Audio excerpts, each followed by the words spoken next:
We fought for 2026 budget. Believe me, RD. Di na ko kauli, daghan din na ko adtuan nga imbitasyon, daghan patay wa na ko magbisitay birthday sa akong mga minahal sa kinabuhi. Di na ko makaadto kay nakig-away ko para sa inyo sa Kongreso sa atong budget.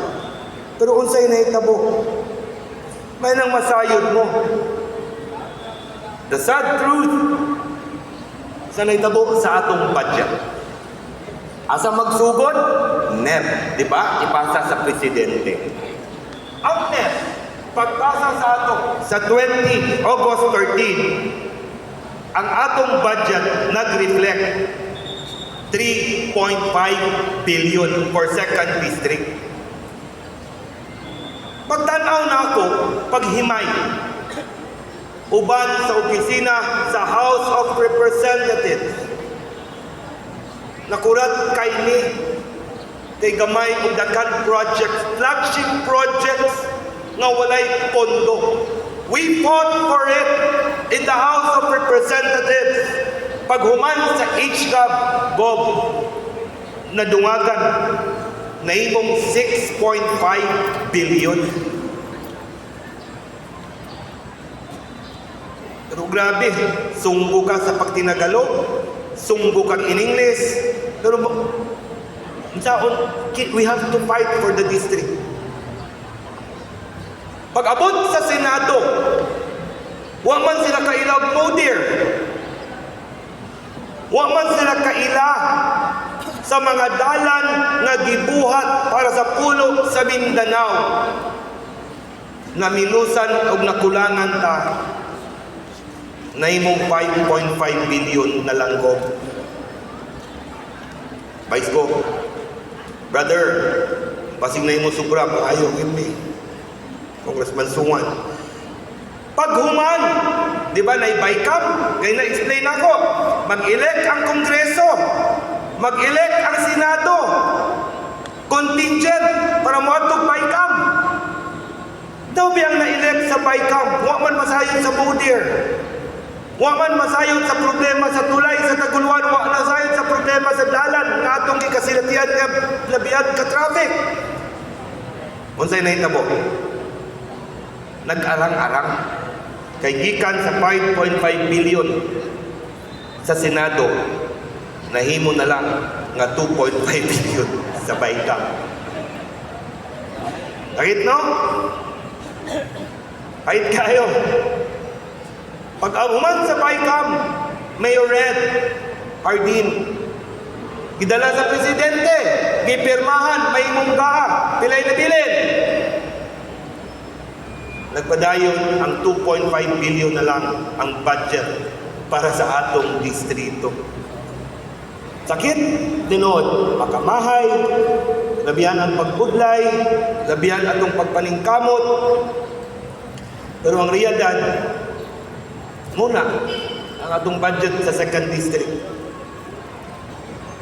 Gikan sa 6.5 billion, nawad ang taog 4 billion, ang nabilin 2.5 billion. Unsay napektahan? Atong dilitanan akong isulti ha, pero mahurot oras 4 billion na. Tulay sa Taguluan, Mayor, Vice Mayor Lando, mga kagawad sa Taguluan, kapitan, mga department heads, katauhan ko sa lungsod sa Taguluan.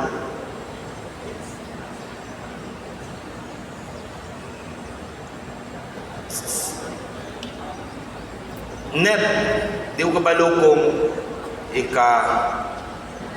suko, ikamahay. NEP,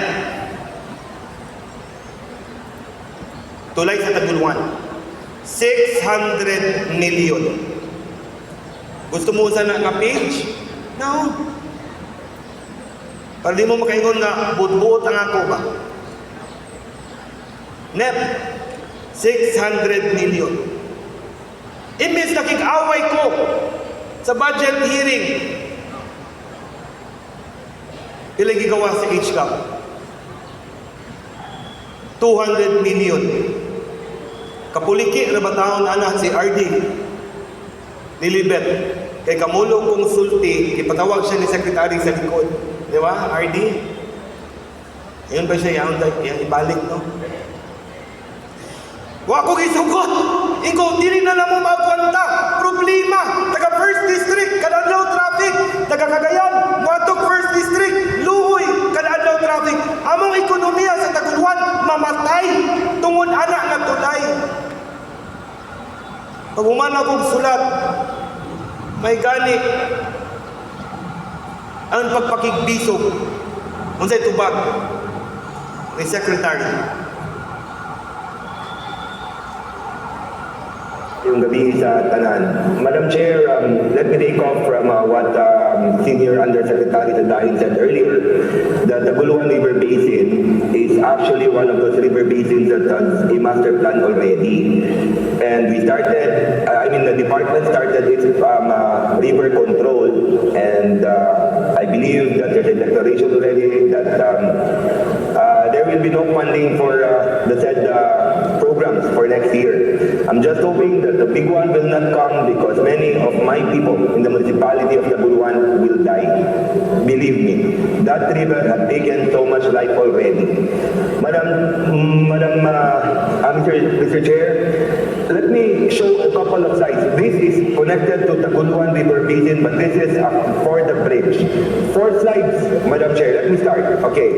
That first slide, Mr. Chair, is the route from Luzon, Maharlika Highway going to Visayas and the islands of Mindanao. And that red pin there is actually the bridge in Taguluan, where the bridge until now is unfinished. Next slide. Madam Chair, look at that bridge. All those who travel from Luzon, Visayas, go to the lands in Mindanao and docks in Mindanao will use that road. The only road, no other existing road, Madam Chair. Even those who will use the said road from Laguindingan Airport, the international port, from PBDEC Industrial Authority that hosts hundreds of foreign and local investors. They use that bridge. Look at the picture on the top left, Madam Chair. Yung kaliwa, yun yung ginagawa nila ngayon. Nung gagawin nila, they talked to the local government, a Sangguniang Bayan resolution was made not to allow DPWH, the department, to touch it. Not to touch it, Madam Chair, because it will cause problem in the northern part, not only Taguluan, northern, southern, eastern, western part of Mindanao. Next slide. There, Madam Chair, you touched the bridge. You promised us. I pacified people. The local government, I talked to people. I answered for the resolution. I told them that the department will take care of it. It was declared zero structural integrity and they had to fix it, but they promised us it will not be long. Every day, that's the status of all those who use that bridge, Madam Chair. Next slide. That is the bridge. Next slide. Let's say better. There. Madam Chair, Bridge A is the bridge that we are using now, both going to the east and going to the west. One way each, one way. Bridge B is the bridge that they want to fix because that bridge was built during the time of the father of the current president, former President Marcos. Bridge C is actually the alternative where hopefully that we will be able to use so that the cars from the east will use letter A and hopefully from the west will use letter C to avoid the bottleneck. They told us that they will fund it for 2026. Why? Because Bridge B, they said, will be finished 2029. We will not survive, believe me, the town, the bottleneck will not survive until 2029. Now, during the quick meeting with the Secretary, I had presented this already. I pleaded on bended knees. This is the light bridge of northern Mindanao, east and western part of the islands of Mindanao, the port again, the international port, the soon international airport. Madam Mr. Chair, nung nabigay yung NEP, sabi nila, sir, hindi pa pondohan yung letter B, yung letter C, tatapusin natin hopefully by 2026 and or 2027. Letter C lang muna, sir, para lang matapos, para lang at least dalawa na yung daanan ng lahat ng vehicle, light and heavy. Kasi yung letter B, 2029 pa. When I looked at the NEP, they told me that it will be given a 600 million fund and it will be finished until B will be finished. Nung binalik ang NEP, nawala na yung 600 billion. I don't know. I really do not understand and I don't know what to say, Mr. Chair. Can I get at least, Mr. Chair, the Secretary, how do they want to finish? How do they want to proceed with the said bridge? Mr. Chairman, I just conferred with the regional director and the director for planning, and they have both agreed already na ibabalik po natin yung 300 million para sa C, 300 plus 300 para po 600. Inutusan ko na po ang regional director at director ng planning natin na ibalik po yun dito sa allocation po for Cagayan de Oro para dito sa dalawang bridge na to. It's not Cagayan de Oro. Ay, sorry po, Miss Solitario, I'm so sorry. Mr. Chairman, yun po ang commitment natin, Mr. Chairman. The good regional director, you know how your department was bashed. Every day your department is bashed.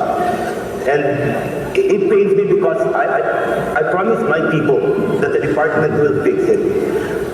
I actually would like to give the good secretary the opportunity. We were promised nga ibalik ang 600 million para mahuman ang tulay, mahuman ang atong pag-antos sa traffic. Unsay nahitabo sa tulay?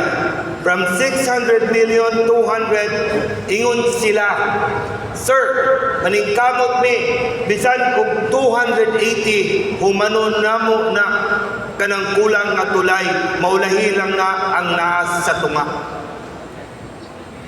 Isugot ko, ay importante nga dili na mag-antos og traffic, dili na ka-atakihon RD, dili ko atakihon, dili pod atakihon si Mayor Nadia, dili atakihon ang sangguniang bayan sa Taguluan, dili na ug maguba ang atong ekonomiya. Sa hitabo sa Baykam. From 280 na imong 192 na lang RD po. Pag-abot sa GAA, Pre-Buboy, 192. Daw be, kung sa'yo may tabo, paliuganin ko. Kanang green, ako copy-paste lang nako ni RD sa inyong presentation. Kanang D, green, humana na. Kanang purple, violet, munang gibuhag karon. Katong nawala, katong dito, approach both sides from Santa Cruz ug dinhi sa poblasyon.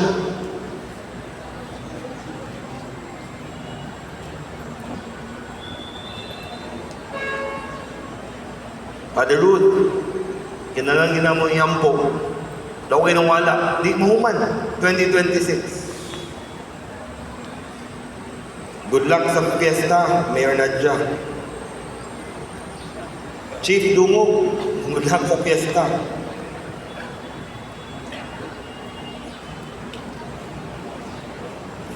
Kahit ko, no? Di ko kabalo si Buaton. Kung sa pa'y naigo, kini, wapo ni kayo. Si Congressman Suwan, naningkamot o pagbuhat og dalan, gikan sa Davao, agig Bukidnon, gawas Tapitya Talakag, gikan sa Talakag, Manaog Cagayan de Oro, flagship project ni RD. Gikan sa Cagayan de Oro, laos ni Lagindingan, musumpay ni paingon dito sa Lagindingan Airport. ang iyang pondo nga apil pagkawala sa 4 billion is 1.7 billion. So brother, ang imong gihaguan, di na ko masumpayan, kay giwala man. Sa pailain, hindi gwapo ni kayo po. Agi ka mo tulay taguluan, kung dili mo sa puton sa traffic ba, kaya makasapot mang yun. Paingon kag este, tanawa gani diya sa suba, na ay nagtindog gina nga puste. Tunga sa suba. Kay muunta ng ikaduhang tulay, nga gikan unta sa first district, Malitbog, paingon Santa Ana, lahos unta na Puerto, mumaning highway, dito na naagi sa likod. Bahala pagdugay unta nila humanon ang tulay, pero ila unta nang gihuman. 875 million. Wala. Modir. Kani Modir. Diba? We try to connect Cagayan de Oro and illegal and roads paingon pagyud sa inyong mga munisipyo. Good news, 100% na open na to 2025. Good news, sa na-open nga 2025 na siminto na to 43.82%, 43%. Nablihan na ha, agi palihog, luag na, na siminto na 43.82%. Balik na budget. Ganahan ka mo. O pareha mo sa akong magaluyan. Net, Modir, 700 million. Uda consulting, Mr. Secretary, ang kulang sa Modir, 3.5 billion, umana. Dungagi po na ang 700 million para mahuman. O sa iyang sa naitabo sa HCAP, ilang gidungagan? Nahimong 1.6 billion. So, according to DP, region and district, 3.5 ang kulang. Kung naay 1.6 billion karon, bahalag 1 billion 2027, 1 billion 2028, human mo there. Pag-abot sa Senate version, o masala kaagig modir, di sana ko sila masala, no? Ida ba sila doon nagkaagig modir? O may nakaagig? Ilang ikuangan, kung okay na gyapon, 1.4 billion, 3.5, 1.1 billion nilang ihatag sa 2027, 1 billion sa 2028, human, Modir. Puro ko niya kung ibalikan, airport and Modir. Pag-abot sa Baykam, may galing kay nadungagan. Sa Baykam,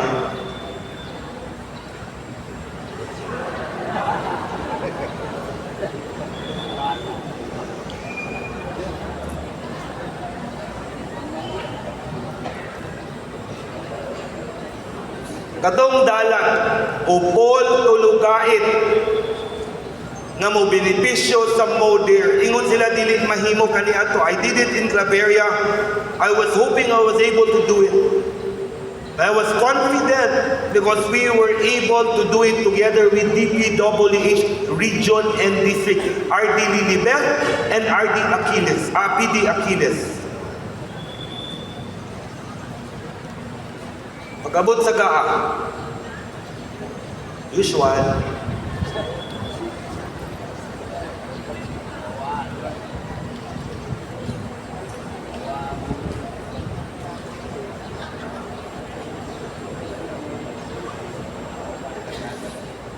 pumunta ni Modir, no? Balugan ko sa map. Kanaw, mulang Modir. Kanang itong na lang ang wala masiminto.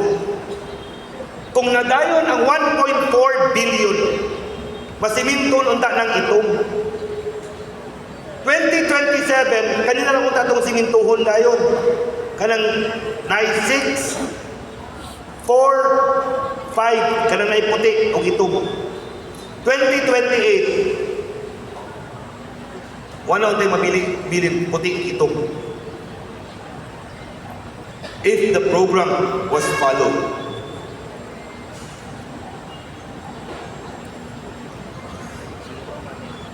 Appeal ana ha, sa 4 billion.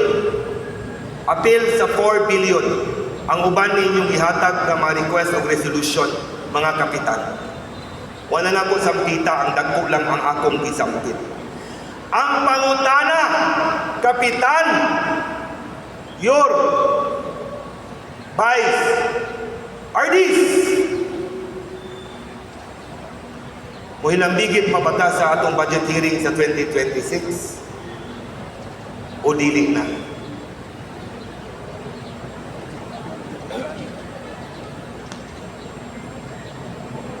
Shawi, Presidente na sa Vice Mayor's League, Board Harales, PCL, ABC, President, Board Bobet. Mapil pa bata? Go.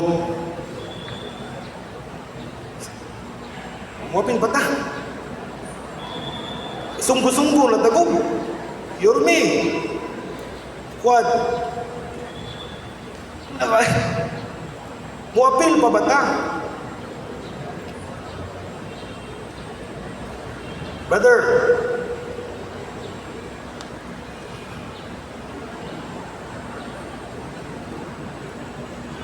Bordex, may naimo ikaw po tanong, di mo budget ninyo.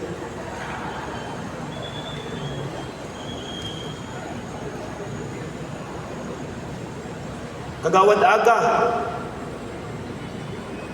Apil bata? Utang ko bata? Isa ka butang. Unsa istorya ni Governor Peter Unabia.